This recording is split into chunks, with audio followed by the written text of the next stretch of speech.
మాతవే నిరతము ఆ పనులు రక్షించు పరాత్మడివే నిందావాక్యములేనమ్మా. నిందావాక్యులకి ఏమి గాని నారద, గోవిందుని చేత జేజేలందుకున్న ఆ సుందరాంగి ఎవరో నీకు తెలియనా? తెలియకేమి? తెలిసిన ఆమె ఎవరో చెప్పవేమి? చెప్తుంది కదమ్మా. ఏమని? నాకు తెలియదని. అసలు చెప్పలాపి పూర్వము ఎరుగుదని పలికి ఇప్పుడు ఎరుగునంత వేళ కాదమ్మా, జగన్మోహిని సుందరి ఉన్నదని అడుగును, కానీ ఆమె ఎవరో నేను అడుగను. ఆ చపలాక్షిని చూడవలనని ఉన్నది. చూపుట సులభము కాదమ్మా. సులభము కాక జగత్ ప్రళయము జరగనిమ్ము, తప్పక చూడవలసినదే. యుగములు మారిన గాని జగన్మోహిని సందర్శనము కలుగదమ్మా. యుగములు మారనిమ్ము, జగములు భస్మము కానిమ్ము, ఆమెను తప్పక చూడవలసినదే. భస్మము అమ్మ, అది చక్కగా గట్టికి తెచ్చింది.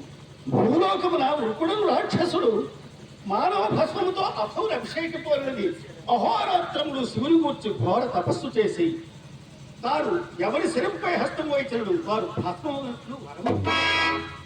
ఇప్పుడు అతని సంహరింప వైకుంఠవాసుడు వేరొక అవతారం కావున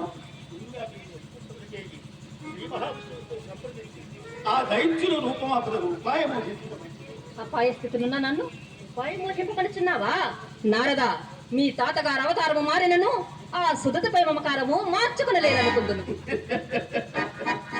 కడుపు కూటికై ఒక ఆమె కటకట పడుతుందా, కుప్పు కూరకై పేరుకమో తాను పరిస్థితించినదట. వృకాసురుడి బాధ భరించి ఎటులా అని నేను వాపోతుండగా జగన్మోహిని సందర్శనం ఎటులా అని మీరు కష్టపడుతున్నారు. వారు అవతారము వారిని బాగుండునేమోనని. ఒమ్మైన నా జీవిత వృక్షము వర్తిల్లవలనన్న ఆ వగలాడిని తప్పక చూడవలను నారదా. చూడవలని ఒట్టి మాటలతో సాధ్యమా? గట్టి పట్టు పట్టాలి. మాధవుని వేధించో బాధించో ఆ గాథరంపై సాధించాలి. అప్పుడు గాని ఆ వగలాడి విధానం నీకు అర్థం కాదు. ఆయన నమ్మిని మిట్లు బాధ పెట్టుట మాధవునికి అంత మంచి పని కాదమ్మా. వారు అసలే వేషధారులు, వారి మోసం నేనేమి గ్రహించగలవు? నారదా, ఆ గతనాగత వేదివిగా ఉన్న నన్ను అర్థము చేసుకుంటేవి.